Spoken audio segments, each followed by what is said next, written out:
Madame, Monsieur, bonsoir. S'il y a un jour dans l'année où les journalistes voudraient bien ne rien avoir à dire, c'est bien celui-ci. Malheureusement, cette année, plus que d'autres, la trêve de Noël n'a pas été respectée, que ce soit en Iran, où aucun otage n'a été libéré, et même en France, où le Conseil constitutionnel a jugé que la procédure qui a permis l'adoption du budget de la France pour 1980 n'était pas conforme à la Constitution. Deux sujets sur lesquels nous allons revenir tout de suite, mais d'abord l'actualité traditionnelle de Noël avec le message et la bénédiction du pape. Jean-Paul II s'est exprimé en 34 langues, parmi lesquelles, bien sûr, le français. Heureux Noël, dans la joie et la paix du Christ. Di espressione. Le pape a associé la célébration de la naissance du Christ à l'année de l'enfance. Il a déclaré, je le cite, « Nous disons en nous adressant à travers l'enfant nouveau-né à tous les enfants de la terre, vous êtes notre amour, vous êtes notre avenir, nous voulons vous transmettre tout ce que nous possédons de mieux. Nous voulons vous transmettre un monde meilleur et plus juste, le monde de la fraternité humaine et de la paix. » Un message d'espoir qui se heurte à la réalité de notre monde. Je n'en prendrai pour exemple que l'Iran, où tous les espoirs de libération d'un certain nombre d'otages pour Noël ont été déçus jusqu'à présent, du moins.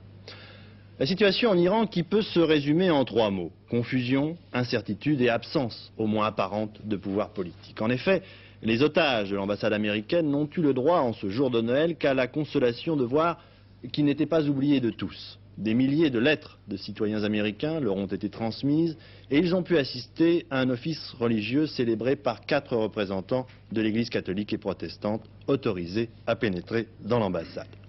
À noter d'ailleurs que les 4 prêtres n'ont pu voir que 43 des 50 otages qui sont donc toujours dans l'ambassade, comme l'avait annoncé en premier notre envoyé spécial Jacques Abouchard qui a assisté à ce Noël de Téhéran. Vietnam War critic Reverend William Sloane Coffin, along with the Detroit Auxiliary Bishop Thomas Gumbleton and Reverend... Au but d'avion, Monseigneur Duval et les 3 ecclésiastiques américains étaient donc conduits à l'ambassade auprès des otages. Les otages, les 4 religieux, n'allaient enfin les rencontrer que 2 heures plus tard. 2 heures de discussion serrée et même tendue. L'un des clergymans m'a déclaré à ce sujet: nous voulions rassembler tous les diplomates dans un service religieux unique. Les étudiants ont refusé catégoriquement d'y imposer leur point de vue. Les prêtres se sont répartis dans 3 pièces. Monseigneur Duval, concélébrant la messe avec l'évêque de Détroit. Les otages étaient amenés par groupe de 4 ou 5 et restaient en moyenne 20 minutes. Nous prions, mais surtout nous parlions avec eux, nous ont posé 1000 questions sur l'Amérique, la campagne électorale et même le championnat de baseball, ont indiqué les religieux. Ils ont trouvé les otages en assez bonne forme physique. Ils sont d'exercice, sont satisfaits de la nourriture, mais se plaignent du manque de sucre. Monseigneur Duval et ses compagnons sont restés 5 heures à l'intérieur de l'ambassade. Après les services religieux, il y a eu un repas. Puis les participants ont chanté en s'accompagnant sur le piano de l'ambassade dans une pièce décorée pour la circonstance. Les caméras de la télévision iranienne ont filmé toute la cérémonie. Ce soir, bien des questions demeurent. Les religions ont rencontré au total non pas 39, comme on l'a dit, mais 43 otages, dont 7 au moins ont manqué à l'appel. Autre question. Monseigneur Duval espère-t-il emmener avec lui quelques-uns des diplomates détenus? Sa réponse est très réservée. J'ai beaucoup d'espoir, c'est tout ce que je peux vous dire. Le prélat a tenu ses propos en présence de M. Godladé. Le ministre iranien des Affaires étrangères a gardé un silence prudent, et pour cause. Chacune de ses ouvertures en faveur d'une libération des otages a essuyé un cinglant démenti. Croyez-moi, les étudiants se comportent comme les vrais patrons dans cette affaire de l'ambassade. J'ai d'ailleurs observé l'un des clergymans américains devant un groupe de journalistes. Le précurseur des contestataires de mai 68, l'enseignant allemand Rudi Dutschke, Rudi le Rouge, est mort aujourd'hui au Danemark, où il habitait depuis quelque temps déjà. Rudi Dutschke était âgé de 39 ans. La police n'a pas précisé encore comment était mort l'ancien leader étudiant d'extrême gauche de l'Allemagne de l'Ouest. 2 morts, des dizaines de blessés, plus de 4000 arrestations au terme de 24 heures de violence hier en Turquie. Les incidents qui ont amené à ce bilan tragique ont eu lieu à l'occasion de la commémoration des émeutes du 24 décembre 1978 qui avaient opposé dans le sud-est du pays des musulmans sunnites à des musulmans chiites. Le bilan avait été très lourd, 100 morts, ce qui avait contraint à l'époque le gouvernement à proclamer l'état de siège sur presque toute l'étendue du territoire turc. Le gouvernement conservateur d'Ankara estime que les manifestations d'hier ont pour but de déstabiliser le cabinet de M. Demirel, qui doit, dans les prochains jours, présenter plusieurs projets de loi antiterroristes. En France, ainsi donc, nous vous l'annoncions dès hier soir, la France n'a plus de budget pour l'année à venir. Le Conseil constitutionnel a décidé que la loi de finances pour 1980 n'était pas conforme à la Constitution. Vous avez tous encore en tête les polémiques qui se sont engagées à l'occasion de la discussion de ce budget et les difficultés du Premier ministre qui a dû faire appel à l'article 49 pour obtenir que son budget soit accepté sans qu'il y ait eu véritablement de vote positif d'une partie de sa majorité, en l'occurrence le RPR. Autant dire que cette décision provoque des réactions dans toute la classe politique, réactions sur lesquelles nous allons revenir bien sûr en détail, mais d'abord voyons d'un peu plus près ce qu'est le Conseil constitutionnel, créé avec la Ve République et qui est chargé de la bonne application des lois qui font la Constitution. Lorraine Cusin. Le Conseil constitutionnel est une innovation de 1958. Il exerce un quadruple rôle. Il contrôle la constitutionnalité des lois et traités, c'est-à-dire leur conformité à la Constitution et son préambule. Il est régulateur des compétences entre le Parlement et le gouvernement. Il est juge des consultations électorales à l'échelon national, élections et référendums. Enfin, il est garant des libertés en période exceptionnelle. Ces décisions sont sans recours et s'imposent au pouvoir public. Il comprend 9 membres dont le mandat de 9 ans n'est pas renouvelable. Ils sont nommés par les 3 plus hautes autorités de l'État, le président de la République, le président de l'Assemblée nationale et celui du Sénat. Le président du Conseil constitutionnel est nommé par le chef de l'État. Le Conseil peut être saisi par le président de la République, les présidents du Parlement, par 60 députés ou 60 sénateurs. Ses membres actuels sont Roger Frey, président, Gaston Monnerville, René Brouillet, Achille Peretti, Louis Jox, François Gauguel, André Ségala, Louis Gros et Robert Lecour. Alors, pour que le Conseil constitutionnel soit saisi d'une affaire, il faut qu'il y ait une demande, Daniel Brem. Alors, dans cette affaire, qui a sollicité l'avis du Conseil sur la régularité du débat budgétaire? Eh bien, le président de l'Assemblée nationale qui en avait le droit et les socialistes avec 65 signatures. Alors, le président de l'Assemblée nationale avait estimé qu'il pouvait, bien que l'addition des recettes ait été rejetée, passer à l'examen et au vote des dépenses. Et il pensait que le Conseil constitutionnel lui donnerait raison. Les socialistes, eux, ajoutaient à cette anomalie le fait que le Premier ministre avait engagé la responsabilité du gouvernement une seule fois sur l'ensemble des recettes et des dépenses avec une série d'amendements. Bien alors, cela dit, à qui les sages, comme on les appelle, du Palais Royal, imputent-ils la responsabilité de la mauvaise procédure qui a été employée? Eh bien, au gouvernement. Car ils disent Jacques Chaban-Delmas ne pouvait pas arrêter la discussion dans la mesure où le gouvernement n'avait pas retiré son projet de budget. Et d'autre part, ils reprochent au Premier ministre d'avoir utilisé l'article 49 une seule fois pour les recettes et pour les dépenses. Autrement dit, il aurait dû l'utiliser une fois pour les recettes, une autre fois pour les dépenses. Et donc, il ne conteste pas cette utilisation, mais le fait qu'il ne l'a pas fait suffisamment. Et alors, en ce qui concerne les 9 sages, ils ont ainsi signifié qu'il fallait revenir aux bonnes manières qui ont été pratiquées depuis 21 ans. Et il faut noter que le président de la République s'était inquiété au cours d'un Conseil des ministres du mois d'octobre du tour que prenait la discussion budgétaire. Bien, alors ce point technique clairement expliqué, c'était pas facile. Daniel, revenons-en à la politique. Si M. Barre avait engagé sa responsabilité dans cette affaire, c'est qu'il avait des difficultés avec une partie de sa majorité, le RPR, comme tout le monde le sait. Bon, oui, effectivement. Le RPR s'était en effet abstenu sur le total des recettes, parce qu'il voulait obtenir du Premier ministre 2 milliards d'économies et qu'il voulait que ce soit le Premier ministre qui décide lesquels. Alors, cette décision, cette attitude avait entraîné l'engagement de responsabilité du Premier ministre. Et c'est là l'origine de l'imbroglio que nous connaissons aujourd'hui. Et Claude Labbé constate lui-même, vous allez l'entendre, que la Constitution n'avait pas prévu qu'une partie de la majorité puisse faire défaut. Cette Constitution est naturellement faite pour un président de la République qui ne vit pas dans un régime présidentiel, mais dans un système tel que celui qui a été voulu par la Constitution de 1958, par un Premier ministre, qui applique la concertation aussi poussée que possible avec sa majorité et qui éventuellement s'incline devant certains désirs de sa majorité, car c'est ça la concertation. Autrement dit, cette Constitution n'est certainement pas faite pour un système de contestation généralisée entre le gouvernement et sa majorité. Justement, puisque ce n'est pas fait pour cela, est-ce que vous ne vous sentez pas quand même un petit peu coupable ? Chacun est responsable, nous prenons nos responsabilités. Je répète que celles que nous avons prises ont été pour nous déterminées par notre souci de mieux servir la France, de lui donner un budget qui soit capable de faire face aux réalités de la situation, une situation de crise. Et lorsque nous parlons d'économie, nous risquons de ne pas être très bien compris, mais c'est vrai que ces économies ont une grande importance dans la mesure où elles agissent sur les déficits budgétaires, sur l'inflation, sur le coût de la vie de chacun. Autrement dit, ils interviennent en bout de ligne à la vie quotidienne des Français. C'est pour cela que nous agissons et c'est uniquement pour cela. Alors est-ce que vous voteriez une motion de censure? C'est la question rituelle. Écoutez, nous avons dit et redit sur tous les tons en expliquant notre position, même là aussi, si elle n'est pas toujours très bien comprise, que nous ne voterions pas de motion de censure et il n'y a aucune raison pour que nous changions d'avis. Bien alors, du côté de l'opposition, qu'il s'agisse des socialistes ou des communistes, les critiques sont pratiquement les mêmes. Elles sont dirigées contre l'usage que les deux partis de gauche considèrent comme abusif de l'article 49 qui permet, je le rappelle, l'adoption d'une loi sans qu'il y ait véritablement eu de vote positif. Mais il faut dire que le Conseil constitutionnel n'a pas du tout condamné l'usage de cet article. Il ne s'est pas prononcé sur le fond, mais sur la forme, ce qui permet d'ailleurs d'interpréter de plusieurs façons sa décision.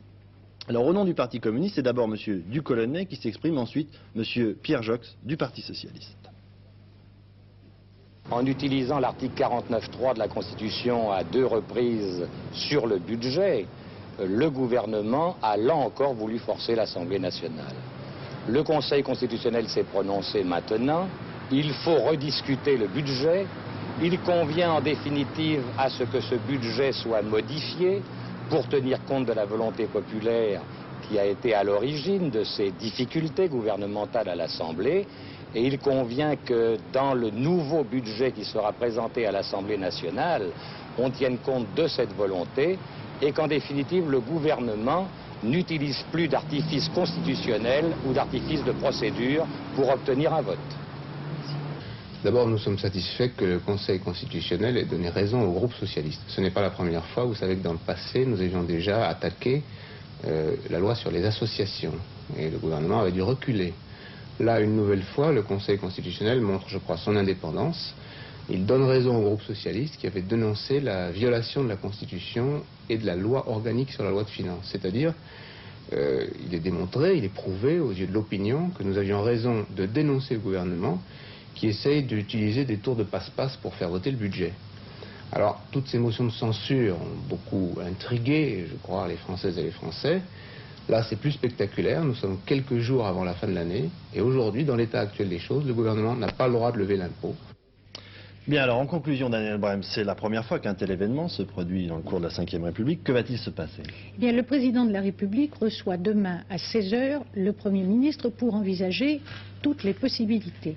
Alors l'hypothèse la plus probable et celle qui est retenue actuellement, c'est la convocation d'une session extraordinaire du Parlement. Mais comme il reste fort peu de temps avant le 31 décembre, il paraît probable que les députés et les sénateurs auront à se prononcer d'abord une première fois sur les recettes, parmi lesquelles nos impôts, et une deuxième fois sur les dépenses. Mais le chef de l'État, souligne-t-on à l'Élysée, tient à ce qu'une démarche irréprochable soit suivie en la matière, ce qui signifie qu'on va consulter nombre de juristes sur ce point. Oui, cela dit, dernière question, Daniel Brem, est-ce que le Premier ministre, M. Raymond Barre, va trouver un RPR plus conciliant que par le passé? Écoutez, Claude Labbé se dit prêt à la concertation, pas au compromis. Mais il va réunir les députés dès que l'Assemblée et le Sénat auront été convoqués. Et après les derniers propos apaisants du Premier ministre, vous vous en souvenez, vous les avez entendus, je crois que nombre d'élus sont pour la conciliation et que d'autre part, ils tiennent au respect des institutions et que peut-être une visite à leurs électeurs les aura confortés dans l'idée que l'unité de la majorité doit primer.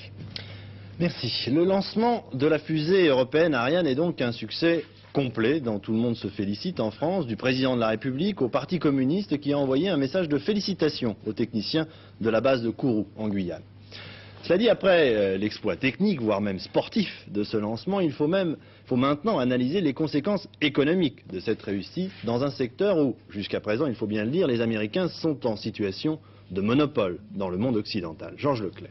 Oui, nous l'avions assez attendu, alors revoyons ce décollage parfait d'hier soir, quelques secondes avant la mise à feu.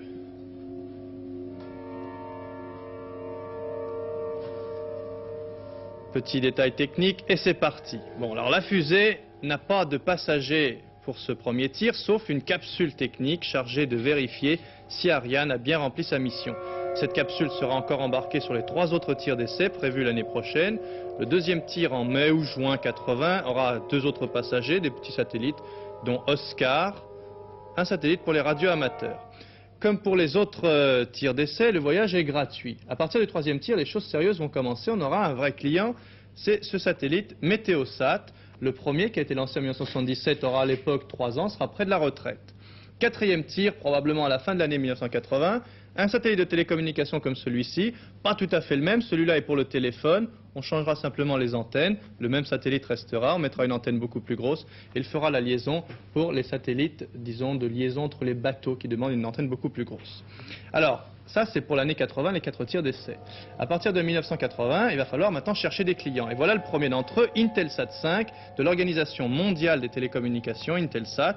Et là, on aura un tir quand même beaucoup plus sérieux, parce que c'est le monopole américain des télécommunications qu'on va commencer à attaquer. Il va être accessible à Ariane, et on aura les liaisons entre ordinateurs, entre entreprises, entre réseaux, ou encore même la télévision directe par satellite en 83. Le monde entier, chez vous, quand vous voulez. Sans Ariane, ça serait la télévision des autres que vous recevriez. Avec Ariane, ça sera la nôtre qui sera transmise beaucoup plus loin vers les pays voisins. Spot, que vous avez vu ici, fera de l'observation de la Terre. On prévoira avec lui les récoltes, on prospectera les sous-sols, on étudiera l'urbanisme et la pollution. Mais Ariane n'est pas toute seule. En face, la navette spatiale américaine, beaucoup plus lourde, beaucoup plus puissante, mais aussi plus difficile à mettre au point. La rivalité sera énorme pour les marchés que je viens de vous indiquer. Premier vol de cette navette dressé ici à Cap Canaveral, 30 juin 1980. Oui, un combat qui n'est donc pas prêt d'être terminé. Dernier élément de notre série sur les budgets de fêtes de fin d'année pour les différentes catégories de Français. Après une famille d'ouvriers, de petits agriculteurs, ce soir, un couple avec 2 enfants, lui est cadre commercial, elle secrétaire. À eux deux, ils gagnent environ 10 000 francs par mois. Et vous allez voir que leur budget fête, malgré leurs revenus supérieurs. Belle cette année. Moi, j'ai demandé une poupée qui fait pipi. Et puis un landau pour mettre ma poupée dedans. Puis un tourne-disque parce que j'aime bien le disque de Chantal Goya. Toi, Olivier? Moi, une tente d'Indien. Une tente d'Indien? Puis la pitoulette de cow-boy. Ces enfants peu exigeants ont donc eu toute satisfaction. Le Père Noël a satisfait leurs désirs. Dans cette famille de cadres moyens, les fêtes de fin d'année sont l'objet de bien des calculs. Toutefois, au contraire des agriculteurs et des ouvriers pour qui cette année les fêtes sont une lourde charge, chez les cadres, il semblerait que le budget soit identique à celui de l'année dernière. C'est vous qui vous occupez du budget? Oui, je tiens les comptes de la maison. Alors quelle est la somme globale que vous mettez cette année pour les fêtes de fin d'année, Noël et Jour de l'An? Bien, entre les cadeaux des enfants et les cadeaux en général, je vais compter environ 1600, 1700 francs. Que vous avez réparti comment? Alors, il y a pour les enfants 200 francs par enfant. Et puis le restant, ce sont les cadeaux aux amis, aux parents. Donc 1600 francs de budget global, 400 de jouets pour les enfants, 400 autres pour les échanges de cadeaux et 800 francs pour le soir du réveillon. Nous, on a pensé que cette année, aller dans un restaurant, on dépenserait beaucoup plus, et puis c'était pas... disons que ça nous plaisait moins, si vous voulez, cette année. Alors on a pensé faire un réveillon à la maison avec des amis. Avez-vous cette année serré un peu plus les cordons de la bourse? Dans l'ensemble, le budget est à peu près identique à celui de l'année dernière, en ce qui concerne les dépenses de fin d'année. Malgré l'augmentation des prix? Enfin, je veux dire, en proportion, hein, proportion identique à l'année dernière. Ce sont les plus gros ou les plus petits, 38 et 44? Il y en a combien? 50, pour 4, ça devrait aller. Réflexe de professionnel ou vigilance de consommateur, Jean-Pierre et Christiane restent vigilants sur les prix. Les fêtes de fin d'année ne seront pas le prétexte à de folles dépenses. Tous les enfants le savent, le Père Noël est un personnage fantastique à la grande barbe blanche. C'est aussi un homme d'affaires qui fait marcher l'industrie du jouet, un secteur qui en France réalise un chiffre d'affaires de 6 milliards de francs par an. Et dans ce domaine, comme dans bien d'autres, le Père Noël français est soumis notamment à la concurrence très rude des Pères Noël de Hong Kong ou du Japon. Une enquête de François Cornet. L'industrie du jouet emploie en France 19 000 personnes dans 300 entreprises. 145 d'entre elles ont moins de 10 salariés, 150 fabriques comptent entre 10 et 50 employés, seuls 5 fabricants français emploient entre 500 et 1 millier de personnes. Un secteur économique qui sort tout juste d'une grande crise après faillites et disparitions et qui a pris un sérieux retard sur la concurrence étrangère. Il faut dire que se maintenir aujourd'hui au goût du jour dans ce domaine n'est pas chose facile. Il faut de nombreux mois pour créer et commercialiser un jouet. Eh bien, nous essayons justement, c'est là où est toute la pédagogie du jouet, nous essayons de nous remettre dans la peau de l'enfant. Et quand nous avons fait les dessins, nous fabriquons des prototypes que nous mettons soit dans les ludothèques, soit au centre pédagogique du jouet. Et ces jouets sont testés avec les enfants et les éducateurs nous font part de leurs objections, de leurs réflexions qui nous permettent justement de les modifier, de les adapter il est perfectionné jusqu'à sa mise en fabrication. Oui, mais la mode va vite dans le jouet et le drame pour un fabricant est de se retrouver dépassé avant même d'avoir sorti son nouveau modèle. Parents et enfants se laissent entraîner par la surenchère. L'émerveillement de la technologie, de la gadgetisation et de l'électronique relègue aujourd'hui au second plan les poupées de chiffon, les jouets en bois ou en peluche et la pâte à modeler. Du Hochet à Goldorak, le choix du Père Noël est certes de nos jours difficile à faire. Mais cette année encore, malgré la crise, les cheminées, selon les vendeurs, devraient être bien garnies. La grande vedette de ce Noël 79 reste l'espace. Les invincibles défenseurs de la planète Terre, tous les héros et super-héros sont là, avec leurs véhicules spatiaux radioguidés et leurs armes cosmiques. Publicité à la télévision, sur les radios, dans les journaux, leur ont assuré une place de choix sur le marché. Viennent ensuite les jeux électroniques, batailles navales ou de tanks, programmés par mini-ordinateurs, jeux familiaux ou individuels qui permettent quantité de signaux sonores et lumineux.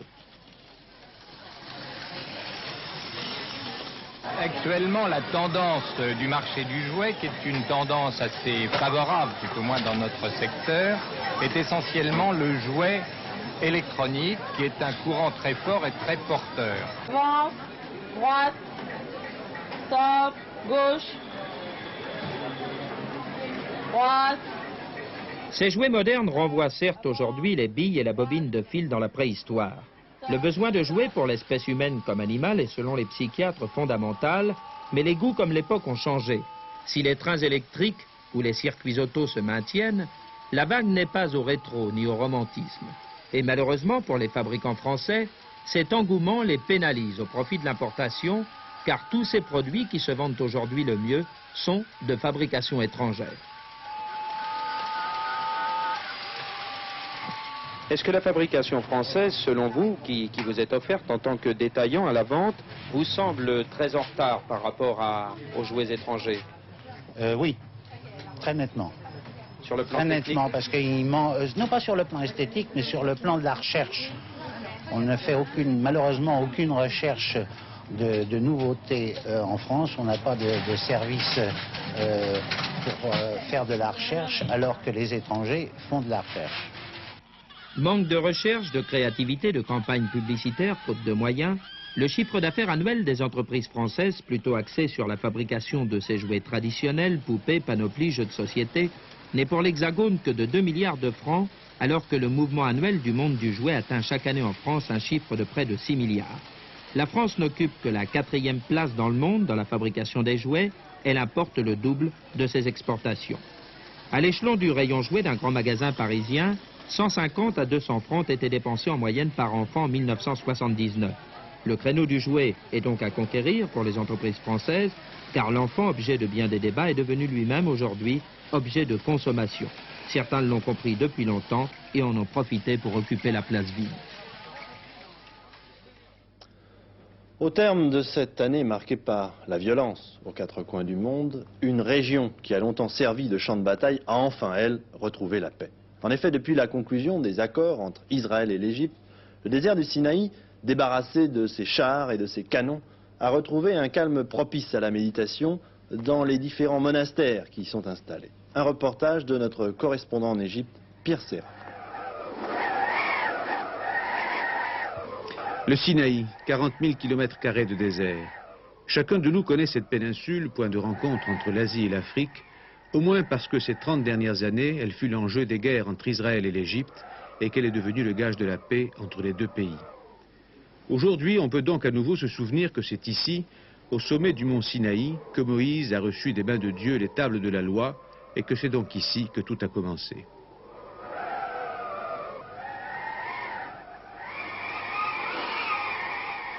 La soif de Dieu poussa quelques-uns des premiers chrétiens à s'établir dans le désert, à la recherche de tranquillité, de silence et de sanctification.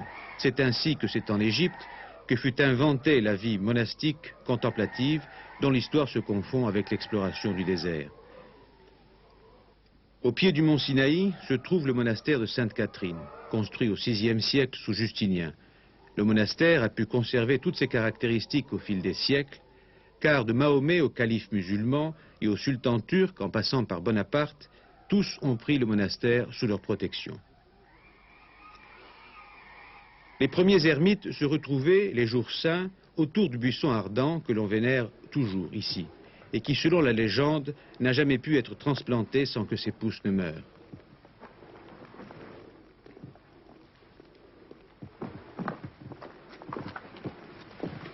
Sainte-Catherine renferme, vous vous en doutez, d'inestimables richesses.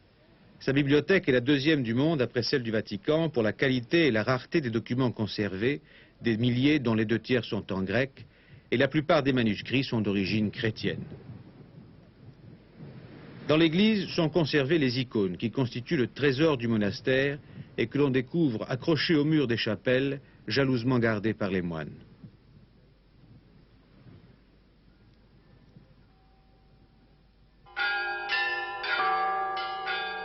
Les premiers anachorètes se sont installés dans les grottes sur la côte africaine de la mer Rouge. Ils s'appelaient Saint-Antoine, Saint-Paul et Saint-Pacôme. Aujourd'hui, les moines se sont regroupés, sans pour autant avoir de règles communautaires comme chez nous. Il reste très peu d'ermites. Ces hippies de Dieu, pourtant, n'aspirent qu'à la solitude. C'est la loi du désert. Ils se réunissent pour prier, comme ce soir, par exemple, pour célébrer l'entrée dans la période de l'Avent, qui précède Noël, qui pour les Coptes d'Égypte est célébré le 6 janvier.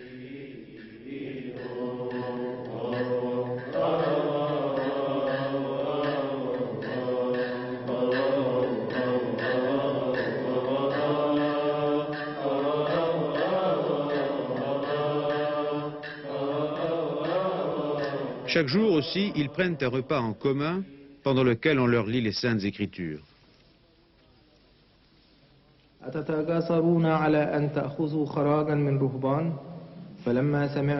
peut se demander, à l'époque où nous vivons, avec les problèmes énormes que connaît l'Égypte, si ce choix de vie contemplative ne correspond pas au fond à un certain désintérêt égoïste pour le monde environnant, même si la vie quotidienne est dure dans ces couvents du désert.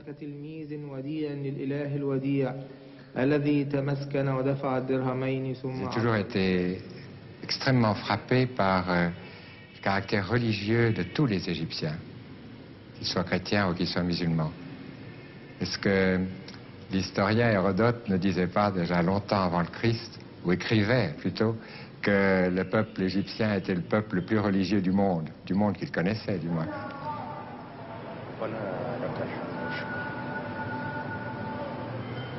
Le peuple égyptien est musulman dans sa multitude. Les moines sont dans le désert. Le peuple du Caire prie Allah dans les rues.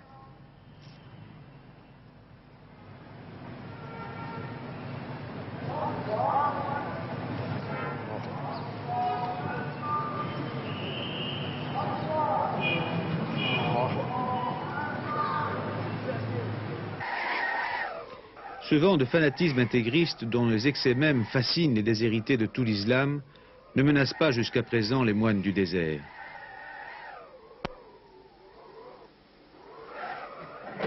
Tout de même, les nouveaux monastères prennent des allures de forteresses de béton, alors qu'on assiste à un renouveau extraordinaire des vocations monastiques dans le pays.